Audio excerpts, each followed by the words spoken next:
Hello, it's Jocelyn Jovan with Hip Hop and Enterprise. And today I have the pleasure of speaking with world-renowned celebrity stylist, fashion designer, and owner of Ellaè Lisquè, Miss Maxie J. Hi, thank you for having me. I'm excited. Yeah, I mean, you're really dope. You have a really dope brand and just overall appeal. And I can tell just from how you promote yourself on social media that you are a humble queen. Oh yeah, thank you. Thank you. So tell us about where you are now as a designer and entrepreneur and the journey that it took you to get there. Um, where I'm at now, when you say that, do you mean like where am I in my career? Like where do I feel like I'm? Yeah, Well, where you feel, yeah. Because that'll give us a good perspective of just even how you see yourself, and then we're gonna go back. Yeah. Oh, got it. Okay, cool. Right now, I feel like I'm finally like in my stride per se. Like I feel like I finally like have figured this thing out. You know, I'm self-taught. I didn't go to school for fashion or business or anything like that. So it took me several years to really understand and learn my industry, learn my what I'm truly gifted at in my industry, and understanding how to really scale and maintain my business. And I feel like that's where I'm finally at now. I would say that I'm experiencing what you call growing pains. So we are growing pretty fast. So I'm trying to like keep up with it all and expand my team along the way and make sure that I'm hiring, good people and having the right kind of people in my circle. So, it's good problems to have, I suppose, yeah. Yes. But, that's pretty much where I'm at like right now. Amazing problems to have, by the way. Just pat you. yourself on the back. So you grew up in Inglewood, yes. right? And I wanted to know how that growing up in Inglewood, how it shaped you and what were some of your early views on entrepreneurship? Okay, well, I am from Inglewood, and my parents are old school. So I have older parents. My dad's 75, and my mom just turned 70. I just threw her first birthday party, her 70th birthday party in December. So she's retired now and everything. So I have older parents, and I'm 34 years old. So, growing up in Inglewood with older parents, they, in their generation, like entrepreneurship was not a thing. So when I first, wasn't a popular thing, it was a thing, but it wasn't something that like felt accessible for people like us and where we came from. So when I first told my parents that I wanted to have my own clothing line, they thought I was crazy. They're like, yeah, do that on the side. You need to go get a job and, go back to school and get your, master's and yada, yada, and your 401k. And that's successful, right? Go be a doctor, an attorney, and lawyer, attorney and lawyer is the same thing, pediatrician, RN, those things. And I just did not want to do those things. I did go to school for some of those things that my parents wanted me to do. And I quit at all of them because none of them were my passion or my gifts or just anything I wanted to do. So I didn't really have much an example of like entrepreneurship growing up. And I actually find that interesting about myself too, every time I'm asked that question, because I wasn't pulling from anywhere specific. Like I didn't have an example where I'm from. It's not a popular thing. I don't have any family members that were like millionaires or anything like that, or friends or anything like that. So it is interesting that I pulled that from my faith, and that was just something that I wanted for my life. Although it didn't feel tangible, I still mustered up enough courage to go after it. So it was, I didn't have any exposure to entrepreneurship to answer your question. No, you answered it very well. And when it comes to when you started to envision launching a fashion line, yes, where were you at in your career then? And what was the first step you took towards launching a company? Sure. So I was actually working for eBay for like 6 long, luxurious years. And I just remember being at work and I'm just like, this can't be my life. Like, this can't be the end all be all. Like, or is it? Like, is this it? Like, is this truly, it? And I just really wanted more out of life. I speak about my parents a lot because I'm very close to my mom and my dad. And I've always wanted to take care of them. And I didn't feel like I would be able to do that in corporate America. Well, in the job description that I had, I was in the building department, wasn't really many places to go to after that. It's like, and I just didn't see me being able to retire my parents from the 9 to 5 that I had.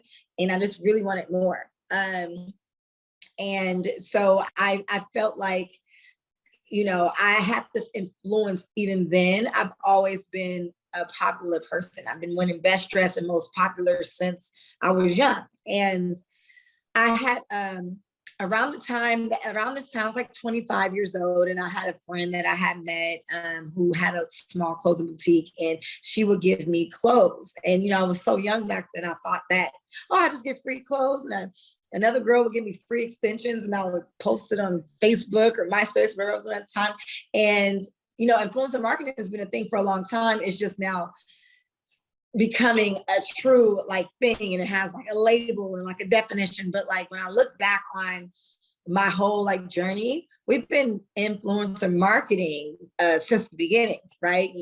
My friends who people like, and they like the way they dress and they like how they look, I just put my clothes on them, and voila, there's another customer that wants to come buy from me, and so on, right? So back then, that's what we were doing. I'm 34 now, so that was about a little over 10 years ago. And so I at first thought, I just get all these free things. Then I started to realize wait, why would they just want to, it's not free for them. Why are they giving it, to me? I'm I'm bringing them business. I'm bringing them money. Okay. So what is it that I love to do so that I can bring myself money or business or things like that, So I'm like, so that's going to be the thing that's going to help me actually catapult and be able to take care of my family. All right, let me try this. So I literally, it's so cliche and old school, but I Googled how to start a clothing line, literally. I Googled, researched it, and I pulled from this website that just had a list of things that you can go and do in downtown LA.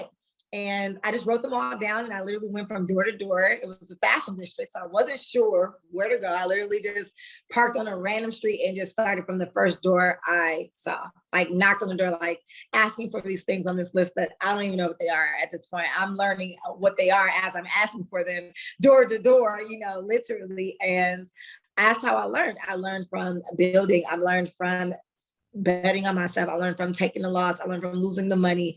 Okay, I won't be doing that anymore. I lost there. And so I didn't have anyone saying hey, Maxie, just do X, Y, Z. That's how you start your clothing brand. I had to build it from scratch, literally. I started styling my mutual friends first. And I realized very quickly I didn't like that job because it felt very much like a 9 to 5 still. I was running around back and forth.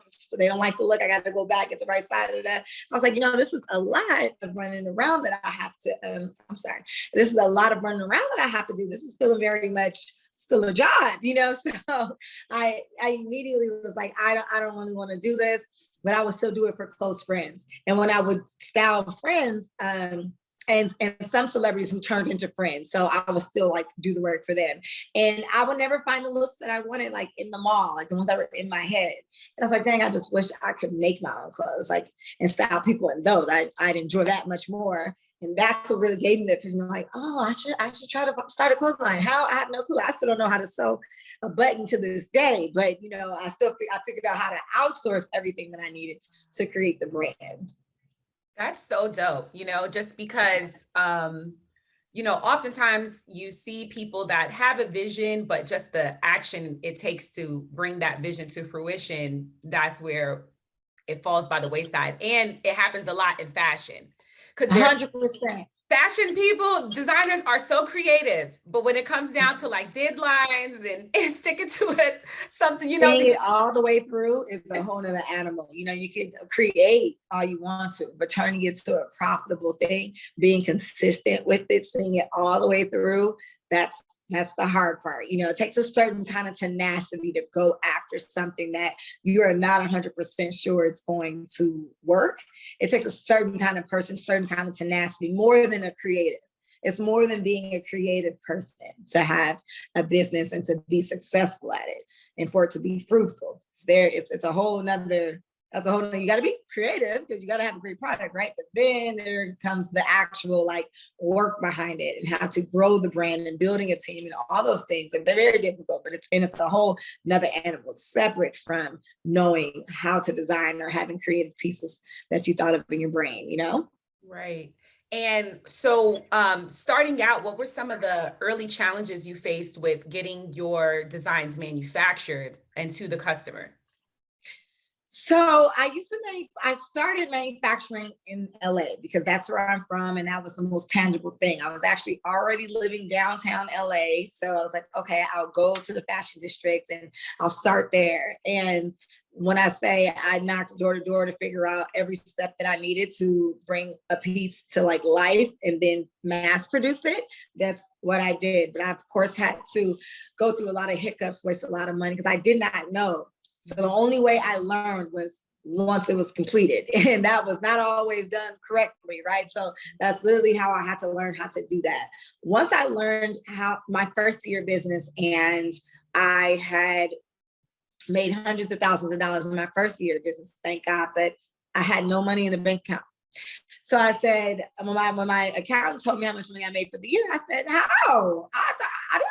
I didn't make that. He's like, yeah, you did. It's right here, on your website. I was like, but I don't have any money. I'm struggling to pay for rolls of fabric and all of these things. I'm taking nail money to buy fabric. I'm like going without just to make sure that my business has what it needs.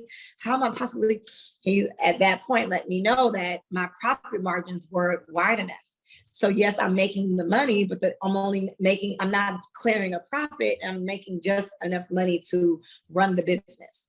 So at this point, you're working for free, Maxie. That's basically what he told me. I said, wow, okay. So I go all the way back to the drawing board from the beginning. And I figure out every single thing. I figure out everything that it takes to run this business and how I can get that cheaper. Not changing the quality, not changing my price point. My price point always stayed the same. I've always sold dresses at the exact price point that I'm selling them today. I just learned how to make my cost cheaper so that I can widen my profit margin. And I wanted to look like a trusted brand. So I didn't want to up my prices. That's out. I'm like, I'm going to have to figure out how to lower, not, up, my prices. And that's what I did. So I went from manufacturing in the States to manufacturing overseas now in Turkey, Istanbul. And I manufactured many places overseas. But Turkey is the absolute best one. And I ended up opening my own manufacturing company over there as well. So my team only manufactures for me, thank God, because that was one of my struggles. I was always late on productions. I was always late on drops. I always would miss the Valentine's Day drops and the Christmas and this and that. I was always late on it because these manufacturers that I were using had several clients. I was not their only client. And so I always had to be in line. And it will always cause me to miss my deadlines. What you just was saying earlier in our interview. Yes, that's a struggle for a designer because it's tough. Because if you can't make the pieces yourself, not if you want to be successful. You can't spend your time sewing. You have to spend your time marketing, branding, and all those things. Someone else, you have to outsource in those areas. So you have to outsource a manufacturing company, and then you have to build a relationship with that company to where they will want to even prioritize your work. But when you're a small designer and you're not making thousands of units like the Nordstroms of the world or the larger companies, you're not going to be a priority. So you really have to use your personality, your charismatic personality to make them even want to care enough to give you that shot. And that's what I used to do, like bring the team donuts and spend 2 hours after I've already picked up my production, just getting to know the owner and just, really influencing the people that I worked with to just give me a chance. I just really needed a chance. And even though I will always reassure them, I'm going to be big one day, but right now I just need 50 pieces, 50, and like 50. And they got a client that just placed an order for 5,000, but somehow I would, build a relationship with someone that would prioritize me, but I still would never get the kind of like the kind of priority that I will actually need to really be fruitful. So I finally got the courage to start my own manufacturing company, which is very scary because it's a whole nother country, 17 hours away. Building relationships there and being able to trust the people over there was tough, but it was very rewarding, because that was one of the hurdles of what always stopped my growth was my production. It was never on time, or the quality was in and out. Sometimes I was good, sometimes I wasn't. I didn't have the money to waste that production. So even when it came out bad, I still had to like sell it for low. And it was just always a constant struggle with my production piece. No matter how fly the pieces were, how great my marketing is, like if the product is not a great product and the quality and all of those things aren't to my standards, I didn't want to get behind it. And so that was stuck my growth a lot. So that was like my biggest like hurdle coming up in my industry, was getting my production under control and building a team as well. Right. And an international team at that. Yes, an international team and my domestic team. You know, when you're a small business and you're passionate about your brand, you think you want to do everything yourself. That's what you think. And then once you start to build up the momentum and you build up the traffic that you work so hard to have, you quickly realize that this work is beyond what you can do by yourself. And now you're starting to lose because you can't be in 7 places at one time. You can't answer the emails, model the clothes, design the clothes, do the marketing, answer the, you can't answer the phones and, file the claims. You just can't do all of them. You have to learn to delegate and be okay with trusting people with your baby, because it feels like a baby, right? Because you built it, you raised it. It's like, this is like your child now. So you're very nervous about letting people into your world. And then once you finally get over the whole nervous thing of letting people in your world, now you actually have to have the capital to hire the people, right? So you're not making enough profit to turn a profit enough to hire the team that you need. You're just busting your behind and spinning your wheels, and you're not moving forward at that point, right? So all of my failures that I have experienced, I like to say that I fail forward, because every trial and tribulation that I've experienced just push the needle forward for me every single time. And I learn from them. And I always look back, like when I'm in it, I'm always frustrated and crying and don't understand why me? And then once I experience, trumping the trial, I'm like, oh, that's why I have to go through that, because I knew that to do that, because that's how I was able to do this, and it always ends up making sense in the long haul, so. Yeah, those are my, I would say that's my biggest hurdle, was building an international team, like you said, because I had to take the risk of flying way to Istanbul alone. I've never been there before a day in my life. What was that like?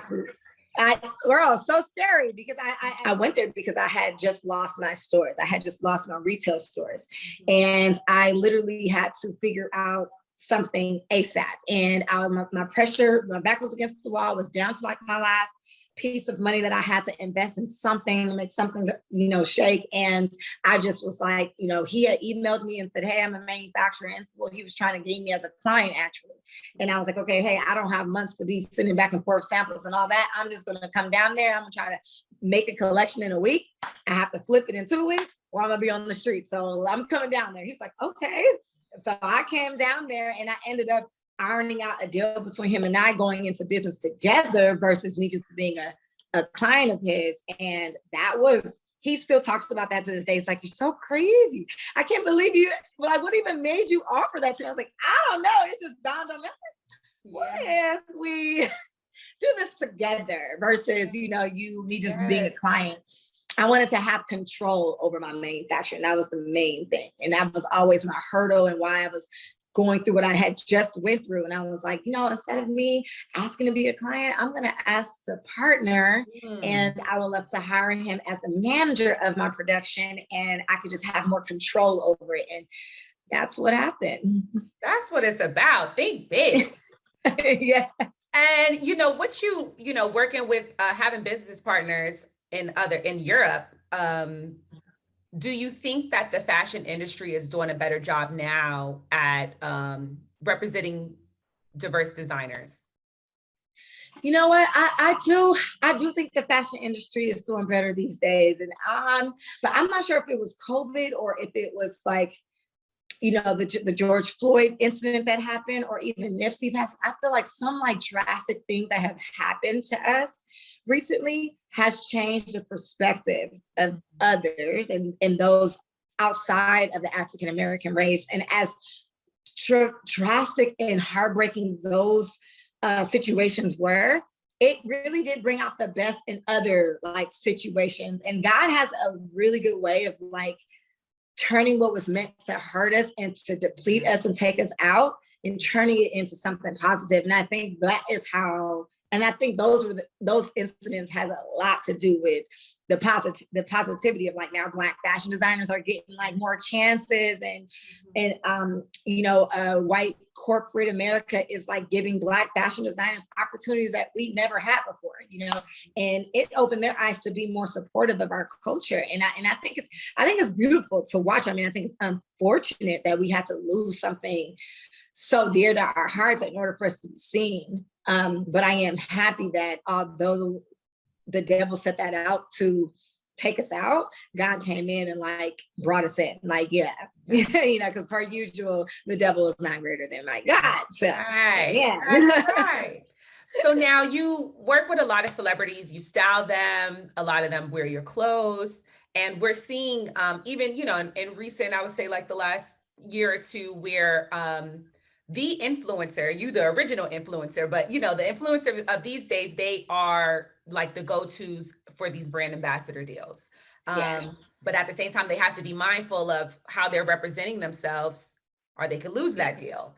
Is that something when you're looking for people to work with or represent your brand, are you fully evaluating how they represent themselves, their lifestyle choices and all of that before choosing to work with them?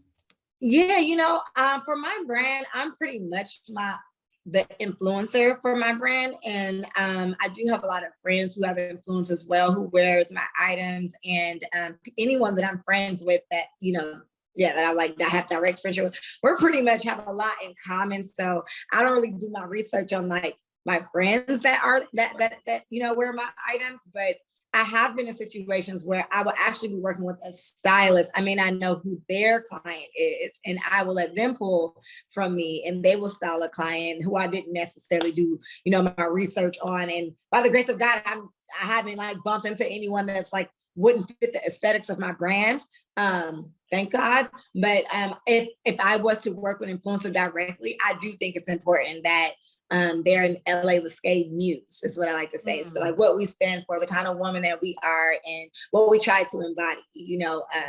Yes, I try to definitely keep like positivity and inclusivity in my brand. So I don't judge you based on size at all. It's why I go from extra small to 3X. I love me a good curvy model with confidence, and I love it, and that's what made me even want to launch a plus size division in my brand, because I do believe, all shapes and sizes are beautiful, and everybody deserves to give the girls the look. Okay, so that's where I'm at with that. So I don't judge you based on that at all. But I would like to, if I'm going to partner with someone, it has to be a two-way collaboration. So if I want your audience, it would have to be an audience that I feel is suitable for my brand and the kind of girls that shop with me. So Yes.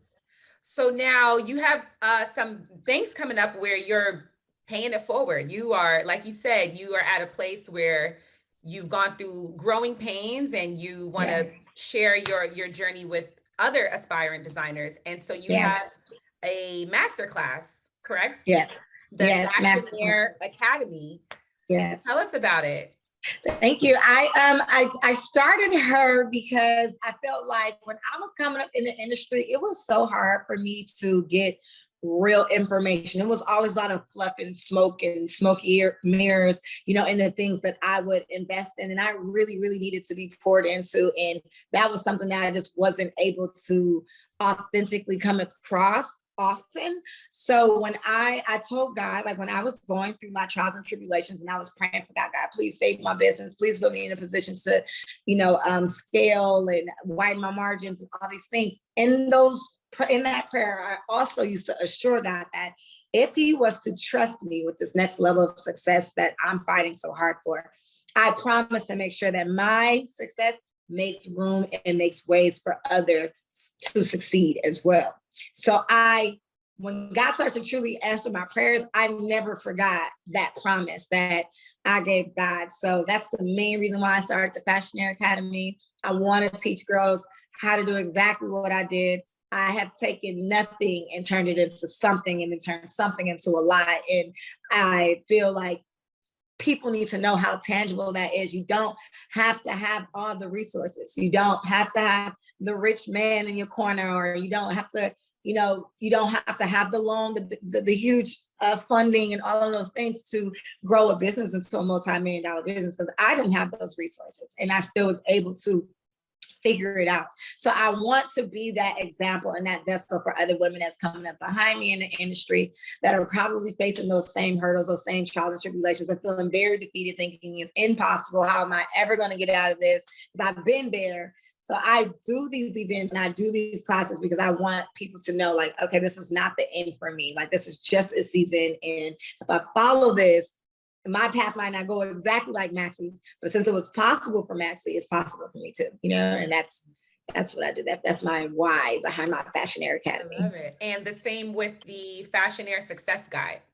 Yes. So that is a book that I am launching. And for people who don't live in LA, because I'm doing the class in LA, but I will be packaging it to buy online as well as the online course.